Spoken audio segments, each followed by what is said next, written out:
السلام عليكم ورحمة الله وبركاته. الحمد لله رب العالمين الذي أنزل السكينة في قلوب المؤمنين ليزدادوا إيمانا مع إيمانهم. أشهد أن لا إله إلا الله وحده لا شريك له وأشهد أن محمدا عبده ورسوله. اللهم صل وسلم وبارك على سيدنا محمد وعلى آله وصحبه أجمعين. أما بعد فيا عباد الله اتقوا الله حق تقاته ولا تموتن إلا وأنتم مسلمون. وقال تعالى في القرآن الكريم: أعوذ بالله السميع العليم من الشيطان الرجيم. بسم الله الرحمن الرحيم. سبحان الذي أسرى بعبده ليلا من المسجد الحرام إلى المسجد الأقصى الذي باركنا حوله لنريه من آياتنا إنه هو السميع البصير. وفي آية أخرى: ولقد رآه نزلة أخرى عند سدرة المنتهى عندها جنة المأوى. Sadaqallahul Azim.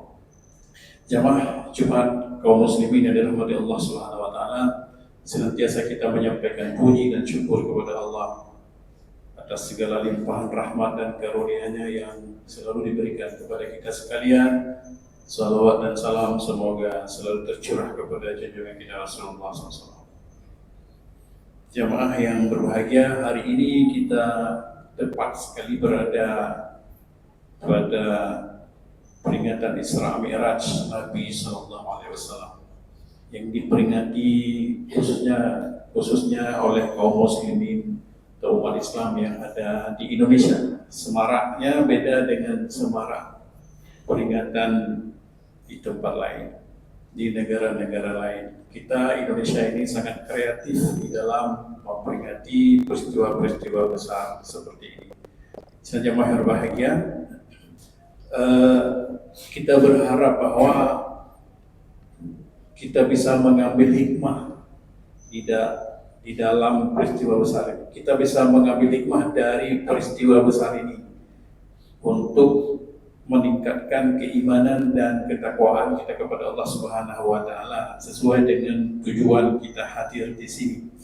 Ya. Jamaah yang berbahagia, kalau kita lihat dalil tentang peristiwa Isra Mi'raj ini, sebagaimana yang Khatib baca tadi, bahwa kita coba ulang. Bismillahirrahmanirrahim. Subhanalladzi asra bi 'abdihi lailan minal masjidil haram ila al masjidil aqsa alladzi barakna hawlahu linuriyahu min ayatina innahu huwas sami'ul basir. Maksudnya Allah yang telah memperjalankan hambanya dari Masjidil Haram Makkah ke Masjid Aqsa di Palestina, linuriyahu min ayatina, untuk kami tunjukkan, untuk kami perlihatkan kepadanya sebahagian dari tanda-tanda kekuasaan kami. Sidang jamaah yang berbahagia, itu dalil dari Isra, perjalanan dari Makkah ke Palestina, ya, yang waktu itu ditempuh dengan onta sekitar 3 bulan. Kalau hari ini bisa ditempuh dengan pesawat hanya dalam beberapa jam saja. Lalu mana dalil Mi'raj? Tadi dalil Isra, perjalanan dari Mekah ke Palestina. Sekarang Isra, Mi'raj dari Palestina ke Sidratil Muntaha sampai ke langit ke-7 yang disebut dalam banyak hadis. Itu dalilnya adalah surat An-Najm ayat 13 sampai 15 yang Khatib baca tadi. Walaqad ra'ahu nazlatan ukhra. Sungguh Nabi Muhammad itu telah melihat Jibril di waktu yang lain. Inda Sidratil Muntaha, di sana itu di Sidratil Muntaha. Indaha jannatul ma'wa, di sisinya ada surga yang disebut dengan jannatul ma'wa. Jadi kalau kita lihat tafsir, umumnya tafsir, ya, mengartikan bahwa salah satu umpamanya tafsir Al-Azhar, bahwa Nabi telah melihat Jibril itu 2 kali dalam rupanya yang asli. Ya. Nabi SAW telah melihat Jibril 2 kali dalam rupanya yang asli. Pertama adalah ketika berwahyu pertama, yang kedua adalah ketika Mi'raj. Yang lain sering berjumpa dengan Jibril tapi tidak dalam rupanya yang asli. Silahkan berbahagia, itu dalil Mi'raj, ya, dalil Mi'raj. Demikian juga dengan banyak hadis Nabi yang menjelaskan tentang peristiwa besar. Ini adalah peristiwa yang spektakuler, peristiwa yang tidak bisa dinalar, peristiwa yang tidak sesuai dengan logika, peristiwa yang tidak bisa diukur dengan sains dan pengetahuan, apalagi pada waktu itu. Jadi karena itu peristiwa ini masuk ke dalam kategori mukjizat. Karena mukjizat, jamaah yang berbahagia, bukan hanya tidak bisa dilogikakan, kadang-kadang bertentangan dengan logika. Karenanya peristiwa seperti ini tidak patut untuk diperdebatkan. Tidak wajar, tidak boleh itu dipahami, tidak boleh itu dipandang dari perspektif akal manusia atau logika manusia. Dia harus dilihat dari perspektif keimanan dan keyakinan. Jamaah yang dirahmati Allah Subhanahu wa taala. Lalu yang paling penting bagi kita adalah melihat bagaimana hikmah yang terkandung di dalamnya. Ada beberapa hikmah besar. Yang pertama, Khatib sampaikan untuk menjadi bahan renungan bagi kita sesuai dengan bunyi dari ayat tadi. Pertama adalah agar kita, khususnya umat Islam, dapat mengetahui bahwa Allah Subhanahu wa taala mampu melakukan berbagai macam, dapat melakukan sesuatu sesuai dengan kekuasaannya, walaupun yang dilakukan itu adalah bertentangan dengan logika manusia. Allah kuasa melakukan itu. Jadi kita harus pahami bahwa yang Allah tunjukkan pada peristiwa Isra Mi'raj ini adalah kekuasaannya yang maha besar. Bagaimana dalam waktu hanya beberapa saat saja Nabi diberangkatkan. Dalam waktu beberapa saat saja Nabi sudah sampai ke Sidratil Muntaha. Bagaimana dalam waktu yang begitu cepat Nabi sudah sampai dipulangkan ke Mekah kembali. Peristiwa yang sangat spektakuler. Kita meyakini itu. Kita harus memahami itu. Walaupun jamaah yang bahagia, ada juga manusia atau siapapun orang-orang yang mencoba mengkritisi atau mempertanyakan. Kalau mempertanyakan peristiwa Isra Mi'raj itu adalah sesuatu yang tidak masuk akal, sama saja dengan masalah lain. Kenapa masalah lain umpamanya jarang dipersoalkan? Umpamanya mempertanyakan peristiwa Isra Mi'raj terlalu tajam. Kenapa masalah tongkat Nabi Musa tidak diberi? Di mana tongkat Nabi Musa sekarang? Ketika Nabi Musa menggunakan tongkat sebagai mukjizatnya. Walaupun ada yang bisa dibuktikan seperti Allah menyelamatkan Fir'aun karena sudah disebutkan dalam ayatnya. Itu sulit dibuktikan. Bagaimana Nabi Isa menghidupkan orang mati? Apakah kita harus mencari kuburan yang mana? Kalau itu dipertanyakan maka akan sulit sekali. Demikian juga pada Isra Mi'raj Nabi SAW. Yang kedua, jamaah berbahagia, bahwa hikmah besar Allah menghargai hambanya dengan penghargaan yang luar biasa. Allah menjemput Nabi.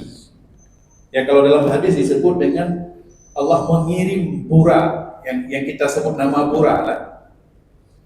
Setelah Nabi menggambarkan Buraq itu seperti kuda memiliki sayap dan sebagainya, lalu ketika digambarkan itulah bentuk imajinasi imajinasi manusia.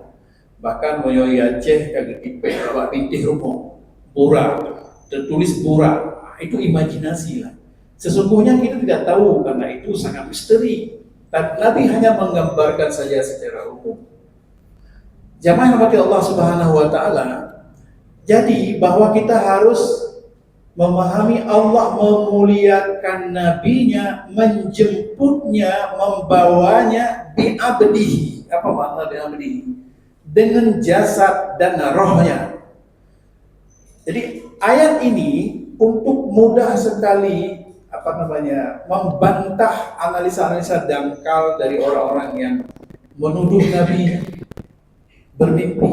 Itu mana ada itu Muhammad melakukan Mi'raj atau Isra Mi'raj. Itu kan bermimpi. Itu mimpinya Muhammad. Itu dituduh pada waktu.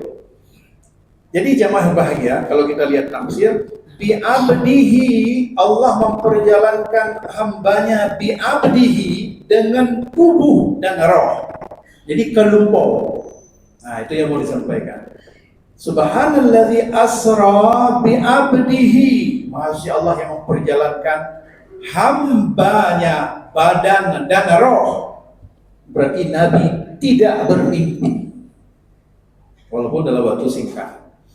Sehingga jemaah kepada Allah Subhanahu wa taala, kemuliaan Nabi. Yang ketiga, kita mengambil hikmah di sini, ada perintah salat yang dijemput oleh Nabi pada peristiwa Isra Mi'raj itu, yang merupakan ibadah yang paling utama ya bagi kita sebagai umatnya. Karena ibadah-ibadah lain disyariatkan, tidak ada satupun yang dijemput. Nah, jadi puasa misalnya, zakat misalnya, haji dan sebagainya, Allah menurunkan ayat melalui malaikat Jibril atau melalui gemerincing suara lonceng, atau ayat itu telah sudah masuk ke dalam dada Nabi, terhafal oleh Nabi. Jadi ada cara-cara penerimaan wahyu yang kita belajar waktu di SMP atau di MSen atau di MIN dulu. Cara-cara Nabi menerima wahyu. Atau ketika Nabi sedang berada di atas punggung onta, lalu wahyu datang. Dan itu syariatnya umum turun seperti itu. Ada ayat yang turun dengan sabab nuzul, ada ayat yang turun tanpa ada sebab. Jadi ada perintah yang disyariatkan oleh Allah, satu-satunya yaitu dijemput oleh Nabi di Sidratil Muntaha. Jamaah yang bahagia, sehingga di kalangan masyarakat umat Islam kan bertanya-tanya, dari dulu bertanya, apakah Nabi melihat Tuhan secara langsung? Dari dulu sudah ditanya. Ya. Kalau tadi bahwa Nabi melihat Jibril inda Sidratil Muntaha, yalah dalam surat An-Najm ayat 13. Tapi apakah Nabi melihat Allah? Itu dijelaskan dalam hadis. Maka terjadi dua pendapat ulama untuk memahami ini. Sebahagian ulama, jumhur ulama mengatakan bahwa Nabi melihat Allah, tapi cara memandangnya Allah tetap dengan cara pandang mukhalafatuhu lil hawadis. Nah, cara pandangnya beda paham. Kalau begitu Nabi bisa menggambarkan. Gambarannya mukhalafatuhu lil hawadis tidak bisa digambarkan. Laisa kamitslihi syai'un, tidak sama dengan makhluk. Sehingga berbahagia, maka itu disampaikan oleh Nabi, dicahayakan kepada beliau. Pendapat pertama lah. Pendapat kedua itu termasuk Aisyah radhiyallahu anha mengatakan tidak seperti itu, bahwa Nabi tidak melihat Allah secara langsung. Maka kata Imam Ali, Nabi tidak melihat dengan matanya, tapi Nabi melihat dengan mata hatinya dan sebagainya. Jamaah bahagia, tentu itu tidak penting untuk diperdebatkan. Itu dua pendapat ulama yang dari dulu sudah dipertanyakan bahwa apakah Nabi melihat Allah. Itu dua perspektif para ulama. Jamaah yang berbahagia, yang penting bagi kita bahwa perintah salat itu dijemput di Sidratil Muntaha ketika Rasulullah SAW melakukan Isra dan Mi'raj. Dengan demikian, ibadah ini adalah sangat-sangat istimewa sekali. Karena itu hikmah bagi kita adalah kita perlu menjaganya, kita perlu melakukannya secara disiplin, tepat waktu, di mana azan berkumandang. Kita harus menjaga ibadah yang satu ini. Karena ibadah ini ibadah yang menjaga koneksi dengan Tuhan. Maka ada ulama yang mengatakan, kan ketika memberi nasihat kepada orang, lakukan sesukamu, apapun pekerjaanmu, yang penting jangan tinggalkan sholat. Ada dalam bahasa Aceh, mungkin sering terdengar, kubur beragam pujit, bentingai semayang. Apa maksudnya? Bukan mencampur aduk, bukan talbisul haq bil batil, bukan jid kubur dosa, tapi bentingai semayang. Bukan itu maksudnya. Kubur beragam pujit, yang penting semayang bentingai, ingin disampaikan, profesi apa silahkan digeluti, salat dijaga. Karena salatlah yang menjaga hubungan dengan Tuhan. Artinya ketika orang tidak salat, itu dia tidak terkoneksi dengan Tuhan. Putus hubungan. Jadi hubungan jangan putus. Pekerjaan apapun boleh ditekuni.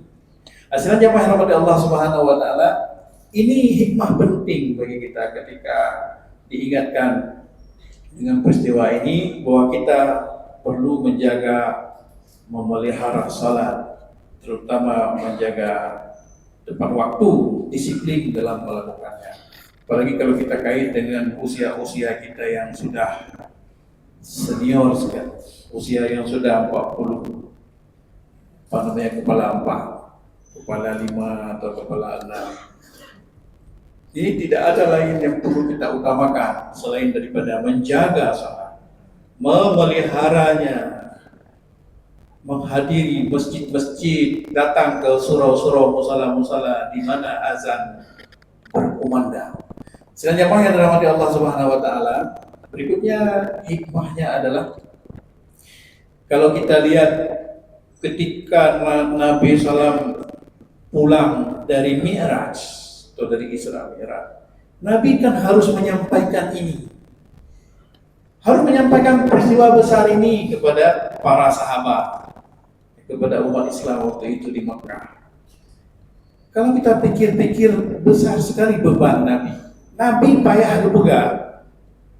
Nabi payah gepegah pun yang kagak alami. Yang beliau alami perjalanan Isra beberapa saat, perjalanan Mi'raj beberapa saat, kemudian pulang lagi. Nabi harus menyampaikan itu kepada masyarakat yang sangat awam. Maka apa yang terjadi? Yang terjadi tentu dua kelompok yang terjadi. Ada masyarakat yang langsung percaya. Di antaranya ya, ini tingkat sahabat. Maka ketika Nabi bercerita, apa kata Abu Bakar? Sadaqta ya Muhammad. Jadi cerita tentang peristiwa Mi'raj, Abu Bakar hanya tanya-tanya, Abu Bakar hanya protes-protes. Sadaqta ya Muhammad, kamu betul.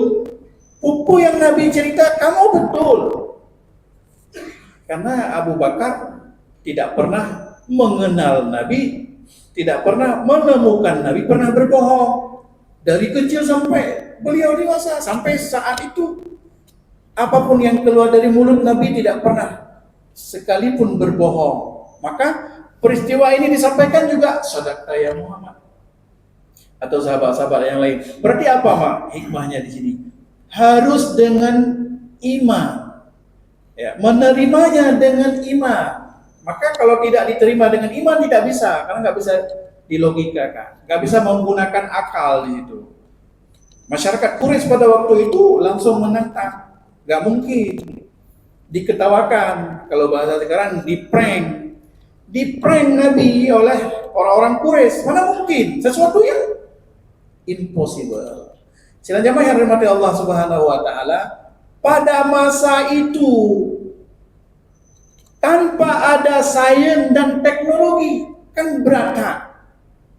Munyo-uronyo terpegang peristiwa Isra Mi'raj.